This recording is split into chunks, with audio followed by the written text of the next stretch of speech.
안녕하세요. 오늘 저희가 분석해 볼 자료는 위 건강에 대한 두 편의 영상인데요. 이게 정말 흥미로운 대비를 이루고 있더라고요. 네, 한쪽은 위염이라는 아주 구체적인 병이 어떻게 위암으로까지 이어질 수 있는지 그 경로를 거의 현미경으로 들여다보듯 추적하고요. 네, 그 과정이 아주 상세하게 나오죠. 그리고 다른 한쪽은 내시경으로는 정말 지극히 정상인데 당사자는 죽을 만큼 고통받는 그런 원인 모를 소화불량에 대한 이야기입니다. 네, 맞습니다. 오늘 우리가 파고들 지점이 바로 거기입니다. 눈에 보이는 구조적 손상, 그러니까 기질성 위염하고요. 네. 또 눈에는 보이지 않지만 기능이 완전히 고장나버린 기능성 소화불량. 아, 이들은 완전히 다른 이야기처럼 보이지만 결국 우리 몸이 보내는 신호라는 점에서는 같거든요. 그렇죠. 신호라는 점에서는. 오늘 이 두 가지 문제의 원인과 해결책이 각 자료에서 어떻게 다르게 제시되는지, 그리고 이 대비를 통해 여러분이 얻어갈 수 있는 핵심 통찰은 무엇인지 좀 깊이 있게 이야기 나눠보겠습니다. 좋습니다. 그럼 먼저 눈에 보이는 문제, 위험 이야기부터 시작해 볼까요? 네, 자료를 보니까 우리나라 성인 10명 중 1명이 위험이라면서요? 네, 거의 국민병 수준이죠. 그러니까요.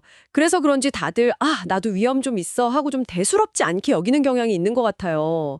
그런데 이게 위암으로 가는 고속도로의 입구일 수 있다는 거 정말 놀라웠습니다. 맞습니다. 너무 흔해서 오히려 그 위험성을 간과하기 쉬운 거죠. 네네. 영상에서는 그 위험한 여정이 단계별로 진행된다고 설명을 합니다. 단계별로요? 네. 그 첫 번째 신호가 바로 1단계, 표재성 위염이에요. 표재성 위험. 말 그대로 위 점막 표면에만 얇게 염증이 생긴 상태입니다. 내시경으로 보면 그냥 붉은 줄이 몇 개 보이는 정도라 대부분 아무런 증상도 느끼지 못하고요. 증상이 없으니까 더 문제겠네요.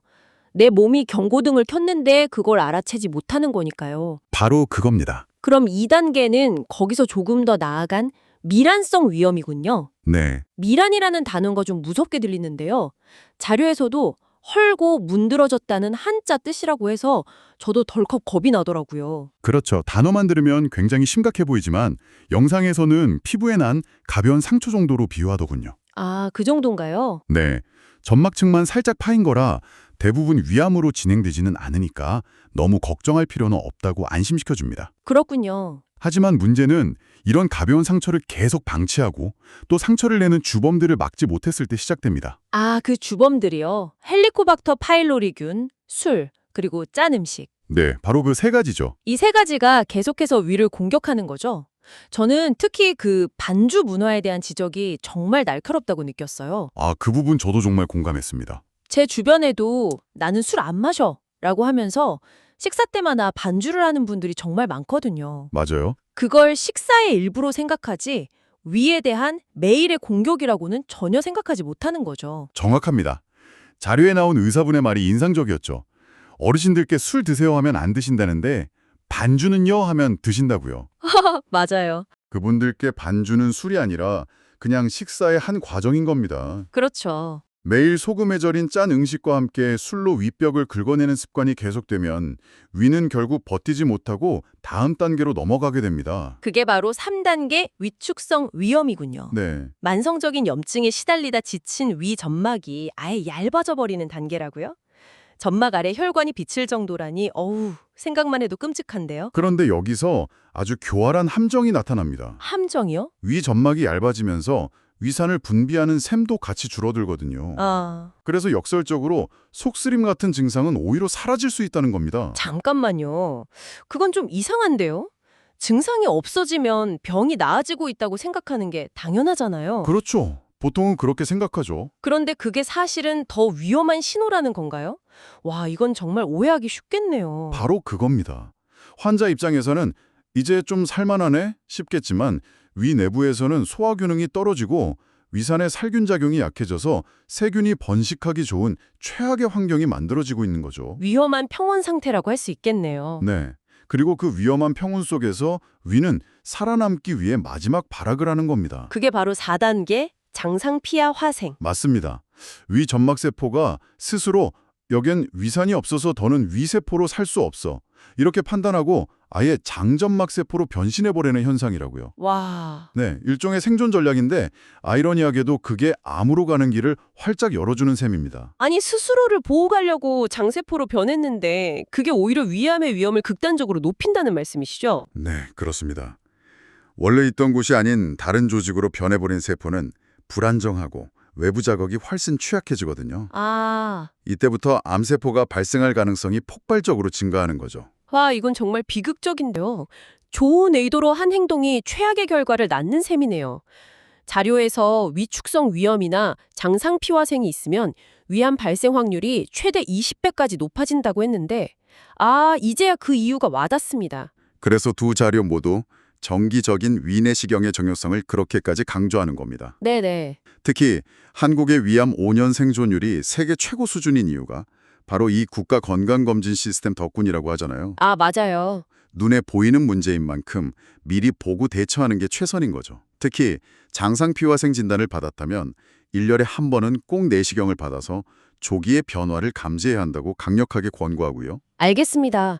위험의 경우는 문제가 눈에 보이고 그 진행 과정이 명확하니까 정기검진으로 관리하는 게 핵심이라는 거군요. 네, 그렇습니다. 바로 그 지점인 것 같아요. 눈에 보인다는 것. 하지만 자료의 다른 한 축은 정반대의 이야기를 하고 있잖아요. 그렇죠. 내시경으로는 너무나 깨끗한데 당사자는 죽을 만큼 고통스러운 경우? 이건 대체 어떻게 설명해야 할까요? 그렇죠. 이게 바로 현대의학에 마주한 또 다른 큰 숙제, 기능성 소화불량증입니다. 기능성 소화불량. 두 번째 자료에 나온 분들의 사연은 정말 남일 같지가 않았어요. 30년 동안 밥을 몇 숟갈 못 넘기고 맞아요. 속에서 올라오는 냄새 때문에 사랑하는 손주조차 안아주지 못하는 할머니의 이야기는 정말 마음이 아팠습니다. 맞아요. 단순히 소화가 안 된다는 차원의 문제가 아니더라고요. 삶의 질, 인간관계, 자존감까지 완전히 파괴하는 고통인데 네, 병원에 가면 듣는 말은 아무 이상 없습니다 뿐이니 얼마나 절망적이겠어요.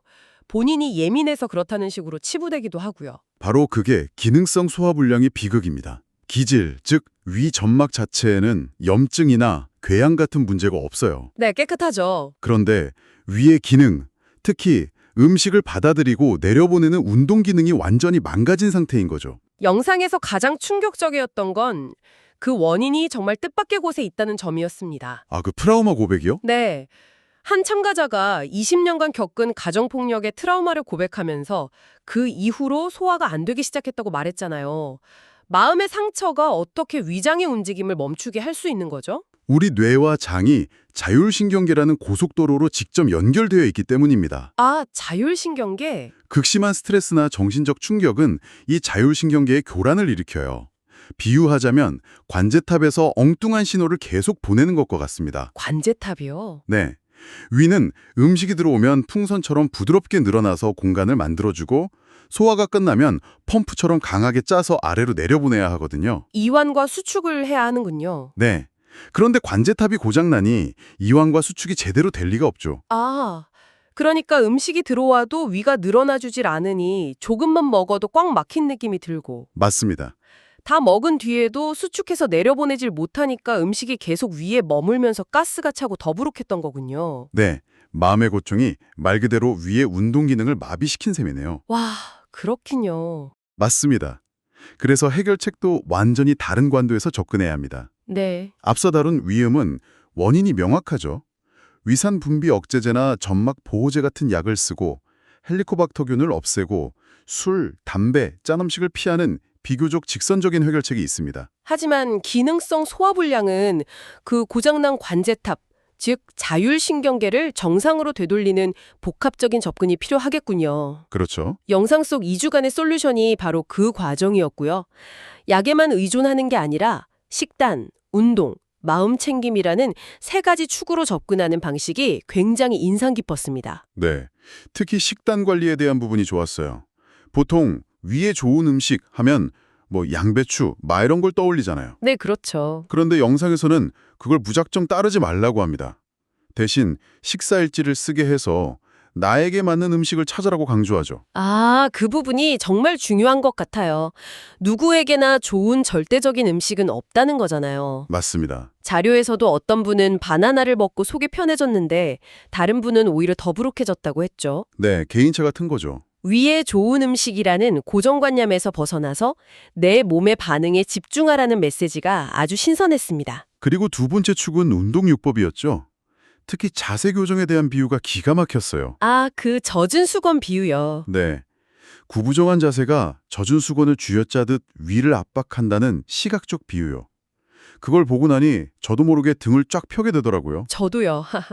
등을 펴는 것만으로도 위에게 숨 쉴 공간을 만들어주는 셈이라는 걸 직관적으로 보여줬죠. 네. 거기에 등 스트레칭이나 인터벌 걷기로 신진대사를 깨워주는 것도 좋은 방법이었고요. 그리고 마지막 세 번째, 가장 결정적이었던 것이 바로 마음챙김, 명상요법이었습니다. 네, 맞아요. 접근 방식이 아주 체계적이었어요.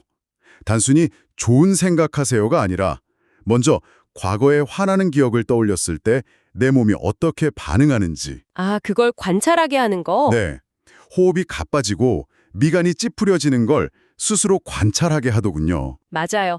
내 감정이 몸에 어떤 영향을 미치는지 스스로 깨닫게 하는 과정이었죠. 그리고 나서 의식적으로 심호흡을 하고 몸의 긴장을 풀면서 마음이 아니라 몸의 상태를 먼저 바꿔버리는 훈련을 시켰고요. 그 마지막 장면은 정말 잊을 수가 없어요.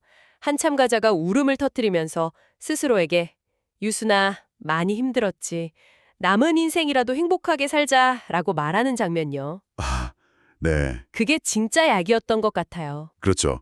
수십 년간 억눌러 왔던 자기 자신을 위로하고 돌봐주는 과정.